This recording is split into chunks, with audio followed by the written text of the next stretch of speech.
पालकमंत्रीपदाच्या वादावरून अजितदादांनी छगन भुजबळ यांना आता सुनावलं।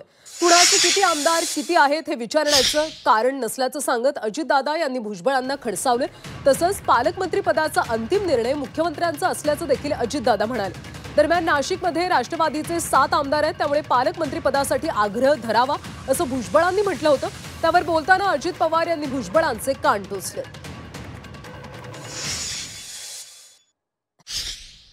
मी आमच्या नेत्यांना म्हणजे अजितदादांना आणखीन जे आमचे नेते आहेत बघतात मुख्यमंत्र्यांबरोबर उपमुख्यमंत्रीवर, त्यांना मी सांगणार आहे की बाबा आपण रायगडमध्ये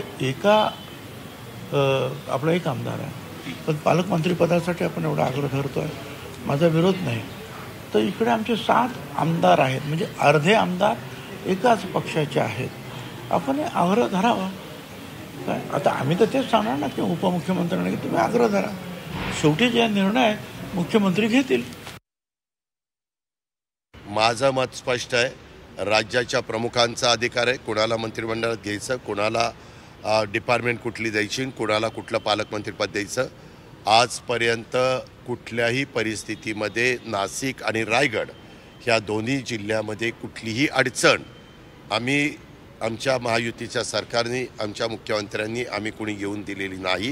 ध्वजारोहणचा कार्यक्रम जो व्हायचा असतो तो पण 1 मेला, 26 जानेवारीला, 15 ऑगस्टला हे व्यवस्थितपणे होत आहेत। कुणाचे 7 आहेत, कुणाचे 5 आहेत आणि कुणाचे 1 आहेत, कुणाला काही विचारण्याचं कारण नाही।